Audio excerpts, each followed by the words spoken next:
ഇതാ ഒരു ചൂട് കാപ്പിയൊക്കെ കുടിച്ച് അങ്ങനെ കേരളത്തിലൂടെ ഇങ്ങനെ സഞ്ചരിച്ച് തെരഞ്ഞെടുപ്പ് രാഷ്ട്രീയത്തിൻ്റെ ഒരു ആവേശമൊക്കെ മനസ്സിലാക്കി നമ്മളിങ്ങനെ പോവുകയാണല്ലോ.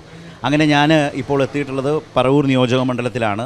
അവിടെ അതാ ഈ ഹോട്ടലിൽ, മീനാക്ഷി ഹോട്ടലിൽ ഒരു സ്ഥാനാർത്ഥി ഇരുന്ന് രാവിലെ ഓടിപ്പാഞ്ഞ് വോട്ട് പിടിക്കാൻ പോകുന്നതിനിടയിൽ ഭക്ഷണം കഴിക്കുകയാണ്. അപ്പോൾ അതിൻ്റെ കൂട്ടത്തിൽ നമ്മളൊരു ഓട്ടപ്പാച്ചിലിൽ കുറച്ച് സംസാരിക്കാമെന്ന് വിചാരിച്ചു. ആളെ മനസ്സിലായല്ലോ, നമ്മുടെ KJ ഷൈൻ ടീച്ചറാണ്. എല്ലാ പ്രേക്ഷകർക്കും നമസ്കാരം. അപ്പോൾ ഗുഡ് മോർണിംഗ് കേരളത്തിൽ നമ്മൾ സംസാരിക്കാൻ പോവുകയാണ്. ടീച്ചറെ, അപ്പോൾ ഈ തെരഞ്ഞെടുപ്പിൽ സ്ഥാനാർത്ഥിത്വം വന്നതിന് ശേഷം ഇപ്പോൾ ലോക്സഭയാണല്ലോ, ഇപ്പോൾ 7 നിയമസഭാ മണ്ഡലങ്ങളിലും കാര്യമായി ഓടി എല്ലായിടവും ഒന്ന് ഉഷാറായോ? അതെ, അപ്പോൾ എല്ലാവർക്കും ഗുഡ് മോർണിംഗ്. കൈരളി TV-യുടെ എല്ലാ പ്രേക്ഷകർക്കും നല്ല ദിനം ആശംസിക്കുന്നു. ഞാൻ KJ ഷൈൻ ടീച്ചർ, ഇടതുപക്ഷത്തിൻ്റെ സ്ഥാനാർത്ഥിയായി എറണാകുളം പാർലമെൻറ്റ് മണ്ഡലത്തിൽ മത്സരിക്കുകയാണ്. ചുറ്റിക അരിവാൾ നക്ഷത്രമാണ് എൻ്റെ അടയാളം. അപ്പോൾ ഇനി സംസാരിക്കാം. ഇങ്ങനെയുണ്ട് 7 നിയമസഭാ മണ്ഡലങ്ങളിലൂടെയുള്ളൊരു സഞ്ചാരം.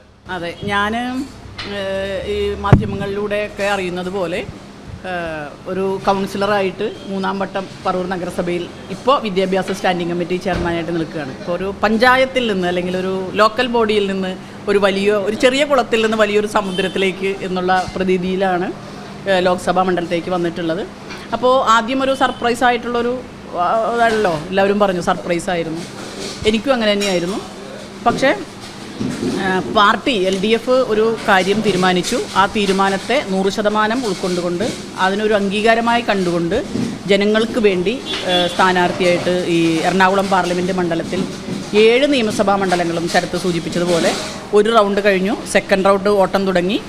പക്ഷെ വളരെ ഒരു ആത്മവിശ്വാസത്തോടു കൂടിയാണ് ഈ പ്രവർത്തനങ്ങളുമായി മുന്നോട്ട് പോയിക്കൊണ്ടിരിക്കുന്നത്. ഇപ്പോൾ സ്വന്തം മണ്ഡലം എന്നുള്ള നിലയിൽ പറവൂർ കാര്യമായ പരിചയമുള്ള സ്ഥലമാണ്. അതിനനുസരിച്ച് അവിടെ വലിയ വ്യത്യാസം പൊതുവെ പ്രതീക്ഷിക്കുന്നുണ്ടല്ലോ, വലിയ തോതിൽ മുന്നേറ്റം പ്രതീക്ഷിക്കുന്നുമുണ്ട്. മറ്റു മണ്ഡലങ്ങളിൽ ഇതിനോടകം ആളുകളുമായിട്ട് ഇടപെടുമ്പോൾ കിട്ടുന്നൊരു വൈബ് എന്താണ്? അതാണ് ഞാൻ പറഞ്ഞത്. ഇപ്പോൾ ദോശ കഴിക്കാൻ കേട്ടോ, പറവൂർ എൻ്റെ സ്വന്തം തട്ടകമാണ്. എന്നെ അറിയുന്ന നാട്ടുകാരാണ്. ഞാനൊരു സാധാരണ അധ്യാപികയാണ്. സാധാരണ കുടുംബത്തിൽ ജനിച്ച് ജനങ്ങളുടെ ഇടയിൽ ചെറിയ തോതിൽ പ്രവർത്തിച്ച് ഒക്കെ വളർന്നു വന്നിട്ടുള്ള ആളാണ്. അപ്പോൾ ഇവിടെ പാർട്ടിക്കിടയിലും അതുപോലെ നമ്മുടെ സഹപ്രവർത്തകരും എല്ലാവരും കൂടെ ഉണ്ട്. ബാക്കി മണ്ഡലങ്ങളിൽ ഇപ്പോൾ വൈപ്പിനും അങ്ങനെ അപരിചിതമല്ല. നമ്മുടെ ഏറ്റവും നിയറസ്റ്റ് ആയിട്ടുള്ളൊരു കോൺസ്റ്റിറ്റ്യുവൻസിയാണ്. വൈപ്പിലും നല്ല രീതിയിലുള്ളൊരു പ്രതികരണം ജനങ്ങളിൽ നിന്ന് ലഭിക്കുന്നു. കൊച്ചിയും നമുക്ക് നല്ല രീതിയിലുള്ളൊരു പ്രതികരണമാണ് ജനങ്ങളിൽ നിന്ന് ലഭിക്കുന്നത്. രണ്ടും ഒരു കടലോര പ്രദേശവും കടലുമായി ബന്ധപ്പെട്ടിട്ടുള്ള കായലും കടലും ഒക്കെ ആയിട്ട് ബന്ധപ്പെട്ടുള്ള പ്രദേശം, പിന്നെ ടൂറിസത്തിന് കൂടുതൽ സ്കോപ്പുള്ള പ്രദേശം, അതുപോലെ തന്നെ ഹിസ്റ്റോറിക്കൽ ആയിട്ടുള്ള മോണ്യുമെൻറ്റ്സ് ഒക്കെയുള്ള പ്രദേശം. അപ്പോൾ ഇവിടെ ഒക്കെ ചെല്ലുമ്പോൾ ജനങ്ങളുടെ വളരെ ഒരു സപ്പോർട്ടുണ്ട്. അധികം പരിചയപ്പെടുത്തേണ്ട ഒരു ഇതില്ല. പിന്നെ ചില ഏരിയകളിൽ നമ്മൾ വലിയൊരു ഫിഗറായിട്ടൊന്നും വന്നിട്ടില്ല. ആരും വലിയ ഫിഗറായിട്ട് ജനിക്കുന്നില്ല, അല്ലേ? എല്ലാവരും ജനങ്ങളാണ് ആക്കുന്നത്. ജനങ്ങളാണ് നമ്മളെയൊക്കെ ആരെങ്കിലുമൊക്കെ ആക്കുന്നത്. അപ്പോൾ അതുകൊണ്ട് പരിചയപ്പെടലിൻ്റെ ആവശ്യമുണ്ട്. പരിചയപ്പെട്ടു പോകുന്നു. അതിൽ നല്ലൊരു റെസ്പോൺസ് കിട്ടുന്നുണ്ട്. പിന്നെ എറണാകുളം, കളമശ്ശേരി, തൃക്കാക്കര, തൃപ്പൂണിത്തുറ ഒക്കെയുള്ള മണ്ഡലങ്ങളിൽ പര്യടനം നടത്തിയിട്ടുണ്ട്. ഈ മണ്ഡലങ്ങളിലൊക്കെ ഇപ്പോൾ MLA മാർ, ഇപ്പോൾ കളമശ്ശേരിയിലേക്ക് പോയാൽ മന്ത്രി P. രാജീവാണ് MLA. തൃപ്പൂണിത്തുറ കയ്യിൽ നിന്ന് പോയെങ്കിലും ഒരു സുപ്രധാനമായ സുപ്രീം കേസ് നടന്നു. സ്വരാജ് ജയത്തിന് തുല്യമായിട്ടുള്ളൊരു വലിയ നിയമ പോരാട്ടം നടത്തിക്കൊണ്ടിരുന്നത്. അപ്പം അവിടെയുമൊക്കെ അടിത്തറ വളരെ ശക്തമാകുന്ന നിലയിൽ പ്രതിഫലിക്കുന്നുണ്ടോ? അടിത്തറ ശക്തമായതിൻ്റെ ഒരു നേട്ടം കാണുന്നുണ്ടോ? അതെ, പൊതുവേ നമ്മൾ പറയുന്ന അല്ലെങ്കിൽ നമ്മൾ കൺവെൻഷനലായിട്ട് പറഞ്ഞു വരുന്നൊരു രീതിയുണ്ട്. ഇതൊരു UDF മണ്ഡലമാണ്.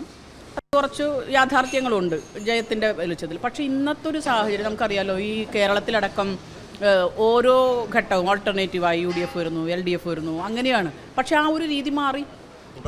തുടർഭരണം ചരിത്രത്തിൽ, പൊളിറ്റിക്കൽ ഹിസ്റ്ററിയിൽ കേരളത്തിൽ ഒരു പുതിയ ചരിത്രം രചിച്ചുകൊണ്ടാണ്. അപ്പം ജനങ്ങൾ മാറുന്നു എന്നുള്ളതാണ്. തെരഞ്ഞെടുക്കപ്പെട്ട ഗവൺമെൻറ് ജനങ്ങൾക്ക് വേണ്ടി എന്ത് ചെയ്യുന്നു എന്നുള്ളതാണ് ഇന്നത്തെ ആളുകൾ. ടീച്ചറുടെ ഒരു വിശ്വാസം എറണാകുളത്തിന് മാറാതിരിക്കാനാവില്ലെന്നാണ്. ഇല്ല, കേരളത്തിലെ മിക്കവാറും എല്ലാ കോൺസ്റ്റിറ്റ്യുവൻസി അങ്ങനെ ഒരു ഇപ്പോൾ വട്ടിയൂർക്കാവ്, നിലമ്പൂർ, ഈവൻ കുഞ്ഞാലിക്കുട്ടിയെ വരെയും നമ്മൾ ജനം പണ്ട്. അപ്പോൾ അങ്ങനെയുള്ള വലിയ മാറ്റങ്ങൾ കേരളത്തിലുടനീളം കാണുന്നു. ആ ഒരു മാറ്റം ഇവിടെയും കാണും. ഇപ്പോൾ നേരത്തെ ശരത്ത് സൂചിപ്പിച്ചതുപോലെ 7 മണ്ഡലങ്ങളിൽ 4 എന്ന് UDF പറയും, പക്ഷേ 4 എന്ന് നമുക്കും പറയാം.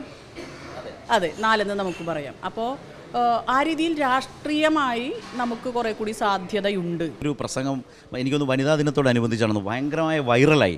ആ വൈറലായതിൽ ഈ രാഷ്ട്രീയത്തെക്കുറിച്ച് പറയുന്നത് അതിലൊരു വാചകമുണ്ട്.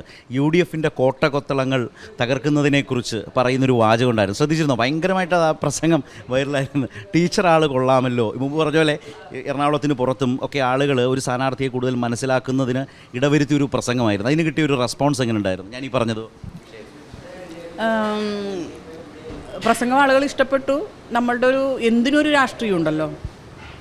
ഒരുപാട് പേര് അത് സ്റ്റാറ്റസ് ആക്കി, ഒരുപാട് പേര് ഷെയർ ചെയ്യുന്നൊക്കെ കണ്ടു സോഷ്യൽ മീഡിയ. അതെ അതെ, പ്രസംഗം എനിക്ക് ഇഷ്ടപ്പെട്ടൊരു ഇതാണ്. ഞാൻ സാധാരണ സ്ത്രീകളുടെ ഇടയിലും നമ്മുടെ രാഷ്ട്രീയത്തിൻ്റെ ഭാഗമായും പൊതുപരിപാടികളിലും ആളുകൾ എന്നെ വിളിക്കാറുണ്ട്, ചെറിയ തോതിൽ പ്രസംഗിക്കാറുണ്ട്. അപ്പോൾ അന്ന് നടത്തിയ പ്രസംഗം അത് ആളുകൾ കേട്ടു. ഞാനിപ്പോൾ സ്ഥാനാർത്ഥി ആയതുകൊണ്ട് അത് ശ്രദ്ധിക്കപ്പെട്ടു. അതുകൊണ്ട് അത് വൈറലായി. അപ്പോൾ സ്ഥാനാർത്ഥിയെ കുറേ കൂടി ആളുകൾ അറിയുന്നതിനും എത്തിക്കുന്നതിനും പ്രസംഗം ഗുണം ചെയ്തു, സഹായിച്ചു. തീർച്ചയായിട്ടും പ്രസംഗം നമ്മൾക്കത് സഹായിക്കുന്നുണ്ട്. നേരത്തെ ഈ മത്സരം പാർട്ടി ഏൽപ്പിക്കുമ്പോൾ പറഞ്ഞ കാര്യമുണ്ട്, ഓരോ പ്രദേശത്തേക്കും എത്തുന്നതും ഒക്കെ വസ്തുനിഷ്ഠമായി സത്യസന്ധമായി ഉള്ള കാര്യം തുറന്ന് ഇപ്പോൾ ടീച്ചർ സംസാരിച്ചു. അന്ന് കണ്ടൊരു ഗംഭീര പോസ്റ്റുണ്ട്, KJ ഷൈൻ ടീച്ചർ ആരാണെന്ന് അറിയണമെങ്കിൽ ഹൈബിയോടും VD സതീശനോടും ചോദിച്ചാൽ മതി എന്ന് പറയുന്ന തരത്തിൽ ഒരു സോഷ്യൽ മീഡിയ ടോക്ക് ഉണ്ടായിരുന്നു. ഓർമ്മയുണ്ടോ? ഉണ്ട്. അവർക്കാണ് ടീച്ചറെ നന്നായി അറിയാവുന്നത്. എന്ന് വെച്ചാൽ ഈ പൊതുപ്രവർത്തന ഒരു രാഷ്ട്രീയ നേതൃത്വം എന്നുള്ള നിലയ്ക്ക് നമ്മൾ ഒരു സ്പോർട്സ്മാൻ സ്പിരിറ്റോടു കൂടിയാണല്ലോ, പരസ്പര ബഹുമാനത്തോടു കൂടി കാര്യങ്ങൾ പോകണം.